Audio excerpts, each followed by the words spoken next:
आप सबों का स्वागत है हमारे YouTube चैनल शिक्षा वाटिका में। तो इस वीडियो में मैं आप लोगों के लिए हिंदी व्याकरण से एक नया टॉपिक लेकर उपस्थित हूँ, जो है क्रिया, वर्ब। क्रिया किसे कहते हैं, क्रिया के कितने भेद हैं, उसके उदाहरण, पूरा वन शॉट वीडियो यह है। इसे आप बार बार रिपीट करके देखें। बड़े बड़े कॉम्पिटिटिव एग्जामिनेशन में भी क्रिया पूछा जाता है। जब तक आप व्याकरण पढ़ेंगे उसमें क्रिया अवश्य ही सीखेंगे। इसीलिए आप हमारे इस वीडियो को देखें। यदि आप हमारे चैनल पर नए होंगे तो चैनल को सब्सक्राइब करना नहीं भूलेंगे, जिससे कि हमारा लेटेस्ट वीडियो आप तक पहुंचता रहेगा। तो सीखते हैं क्रिया। सबसे पहले परिभाषा, क्रिया किसे कहते हैं? किसी वाक्य में प्रयुक्त वह शब्द जिसके द्वारा किसी काम का करना या होना पाया जाता है, उसे क्रिया कहते हैं। तो आसान भाषा में समझिए कि किसी भी काम के करने या होने का बोध होता है, उसे हम क्रिया कहते हैं। क्रिया के लिए आपको धातु जानना जरूरी है। क्रिया एक विकारी शब्द है जिसका अर्थ काम होता है। क्रिया की उत्पत्ति धातु शब्दों से होती है। मूल धातु शब्द में ना प्रत्यय लगाने से क्रिया बनती है। जैसे पढ़ धातु में ना प्रत्यय लग जाने से पढ़ना शब्द बनता है, जो क्रिया है। तो आप ये समझिए कि जो धातु है वो मूल शब्द हुए। जैसे पढ़, लिख, हंस, जा, ये सब आपके धातु हैं। इसी में यदि आप ना लगा देते हो ना, तो ये बन जाता है आपका वर्ब, क्रिया। जैसे पढ़ना, हंसना, रोना, जो भी एक्शन डन हो रहा होता है सेंटेंस में, वही आपका क्रिया होता है। भेद, क्रिया को भी दो कैटेगरीज में बांटा गया है, एक कर्म के आधार पर तो दूसरा रचना के आधार पर। कर्म के आधार पर भी दो भेद हैं, अकर्मक क्रिया और सकर्मक क्रिया। रचना के आधार पर 5 भेद हैं, सामान्य क्रिया, संयुक्त क्रिया, नाम धातु क्रिया, प्रेरणार्थक क्रिया और पूर्वकालिक क्रिया। तो इसका एक एक करके हम क्रिया का भेद समझते हैं। क्रिया के भेद, कर्म के अनुसार या रचना की दृष्टि से क्रिया के दो भेद हैं, सकर्मक क्रिया, अकर्मक क्रिया। सकर्मक क्रिया जिस क्रिया का प्रभाव कर्ता पर ना पड़कर कर्म पर पड़ता है, उसे सकर्मक क्रिया कहते हैं। वाक्य में क्रिया शब्द से पहले क्या, किसे तथा किसको प्रश्न करने पर यदि उत्तर मिल जाता है तो क्रिया सकर्मक होती है। जैसे शैली पुस्तक पढ़ रही है, रीना खाना खा रही है। तो यहाँ देखिए दो सेंटेंस है। शैली पुस्तक पढ़ रही है, तो कौन पढ़ रही है? तो कर्ता हो गया शैली, और क्या पढ़ रही है? तो पुस्तक पढ़ रही है। तो यानी यदि सेंटेंस में गिवन आपको मिल जाए ऑब्जेक्ट, कर्म यदि आपको मिल जाए सेंटेंस में, तो आपको समझ जाना है कि वो वर्ब आपका सकर्मक यानी ट्रांजिटिव वर्ब होगा। रीना खाना खा रही है, तो क्या खा रही है? तो खाना खा रही है। उत्तर मिल रहा है, सेंटेंस में ऑब्जेक्ट गिवन है, तो आपका जो वर्ब होगा खा रही है, वो होगा सकर्मक क्रिया, ट्रांजिटिव वर्ब। सकर्मक क्रिया के भी दो भेद हैं, एक कर्मक क्रिया और द्विकर्मक क्रिया। एक कर्मक क्रिया जिस सकर्मक क्रिया में केवल एक ही कर्म होता है, वे एकर्मक क्रिया कहलाती है। जैसे मोहन फिल्म देख रहा है, नीता खाना खा रही है। द्विकर्मक क्रिया जिन सकर्मक क्रियाओं में एक साथ दो दो कर्म होते हैं, वे द्विकर्मक सकर्मक क्रिया कहलाते हैं।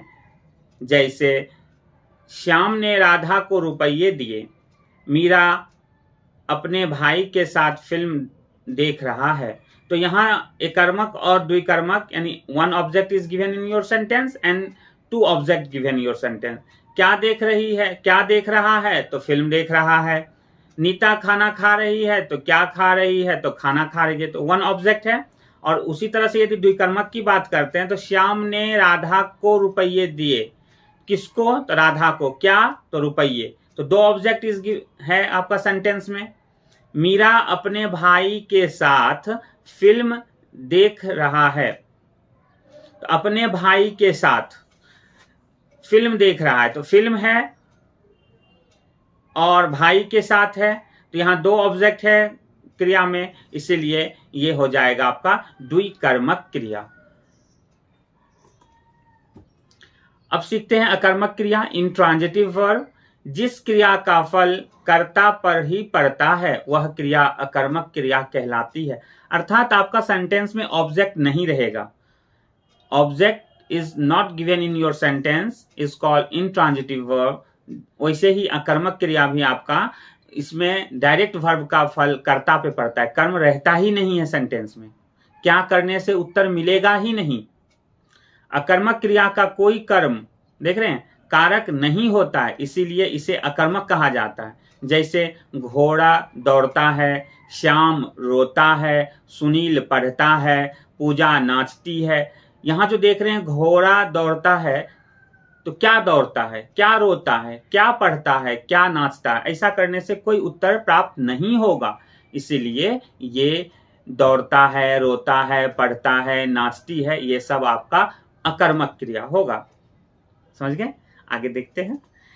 क्रिया के भेद रचना के आधार पर देखते हैं। रचना के आधार पर 5 भेद माने गए हैं: सामान्य क्रिया, संयुक्त क्रिया, नाम धातु क्रिया, प्रेरणार्थक क्रिया और पूर्वकालिक क्रिया। एक एक करके सबको समझने की कोशिश करते हैं। सामान्य क्रिया यानी सिंपल वर्ब आपका, जब किसी वाक्य में एक ही क्रिया का प्रयोग हो तो वह सामान्य क्रिया कहलाती है। जैसे सोहन ने गाना गाया, पिताजी ने पत्र लिखा, मोर बारिश में नाचा, सीता ने रोटी खाई। तो यहाँ देख रहे हैं बोल्ड अक्षर से जो एंडिंग वाला वर्ब है, गया, लिखा, नाचा और खाई, ये आपके सामान्य क्रियाएं, सिंपल वर्ब हैं। संयुक्त क्रिया नाम से ही स्पष्ट है, कंपाउंड वर्ब। जब 2 या 2 से अधिक क्रियाएं मिलकर किसी पूर्ण क्रिया को बनाती है तब वे संयुक्त क्रियाएं कहलाती हैं। यानी 2 या 2 से अधिक वर्ब होंगे। जैसे देखिए उदाहरण में, मैंने खाना खा लिया। एक देखिए खाना, खाना भी वर्ब है और लिया भी वर्ब है, तो 2 वर्ब है, खा और लिया। चले जाओ, तुम बाजार चले जाओ, में देखिए चले जाओ, चलना और जाना, 2 वर्ब। वह मेरे घर आया करता है, आना और करना 2 वर्ब है। वह मेरे घर आया करता है। तो यहाँ भी देखिए जो आपको दिख रहा है गाढ़ा अक्षर से लिखा हुआ, खा लिया, चले जाओ, आया करता, ये सब संयुक्त क्रिया के उदाहरण हैं। नाम धातु क्रिया संज्ञा, सर्वनाम और विशेषण शब्दों से बनने वाली क्रियाओं को नाम धातु क्रिया कहते हैं। अर्थात जहाँ नाउन, प्रोनाउन, एडजेक्टिव से जो बनते हों वर्ब, वो आपके कहलाते हैं नाम धातु क्रिया।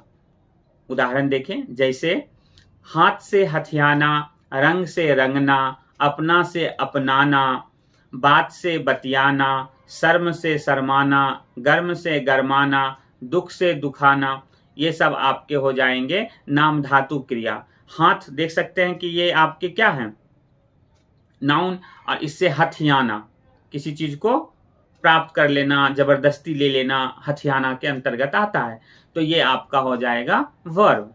रंग और रंगना, ठीक है, कलर और कलर्ड, तो दोनों आपने पढ़ा है कि रंग भी होता, रंग इंग्लिश में भी आपने देखा, रेन, बारिश को भी कहते हैं और बारिश होना को भी कहते हैं। वाटर पानी को भी कहते हैं और पानी डालना का भी कहते हैं। जस्ट उसी तरह हिंदी में भी है, शर्म शर्माना, गर्म गरमाना। ओके, आगे देखते हैं प्रेरणार्थक क्रिया। जहां कर्ता कार्य को स्वयं ना करके किसी दूसरे से करवाता है वहां प्रेरणार्थक क्रिया होती है। यानी खुद से नहीं करता है, दूसरे से करवाता है। जैसे मालिक नौकर से सफाई करवाता है, खुद नहीं कर रहा है, करवाता है। हम कुली से बोझ उठवाते हैं, माता ने बच्चे को खाना खिलवाया। महेश नाई से बाल कटवाता है। तो यहाँ अंत में लिखे हुए शब्द पर आप फोकस करेंगे, करवाता है, उठवाते हैं, खिलवाया और कटवाता है। ऐसे शब्द प्रेरणार्थक क्रिया होते हैं। तो आपको जब भी प्रेरणार्थक क्रिया बनाने के लिए दिया जाए तो ध्यान रखना है, जैसे आपको दे दिया कटना, तो आप लिखेंगे कटवाना, काटना तो कटवाना, उठना, उठवाना। ठीक है, यानी खुद नहीं कर रहा है, दूसरे से करवा रहा है। आगे देखते हैं। पूर्वकालिक क्रिया, जब कर्ता एक क्रिया को समाप्त करके तत्काल किसी दूसरी क्रिया को आरंभ करता है तब पहली क्रिया को पूर्वकालिक क्रिया कहते हैं। यानी सेंटेंस में दो वर्ब होंगे, दो वर्ब में एक वर्ब अभी अभी खत्म होके फिर दूसरा काम प्रारंभ हो गया हो। जैसे देखिए, वह पढ़कर सो गया, सीमा खेलकर थक गई, मोहन बाजार जाकर आ गया, मीना रोकर चुप हो गई। तो गाढ़े अक्षर से लिखे हुए शब्द पे फोकस करिए, पढ़कर, खेलकर, जाकर और रोकर। तो यहाँ कर लगा हुआ मिले, करके मिले, तो आप समझ जाइए कि ये पूर्वकालिक क्रिया के उदाहरण होते हैं। जैसे वह पढ़कर सो गया, यानी पढ़ने का काम खत्म हो गया, उसके बाद वो सो गया। तो पढ़कर जो वर्ड होगा, खेलकर जो वर्ड होगा, ये सारे आपके होंगे पूर्वकालिक क्रिया। तो इस तरह से आपने वर्ब सीखा, क्रिया। ये कई तरह के परीक्षाओं में, यानी क्लास 4, 5, 6 से लेकर 10 तक आपका क्रिया पूछा जाता है। 10th में भी ये पद परिचय और पदबंध के रूप में पूछे जाते हैं, कोर्स ए और कोर्स बी दोनों में।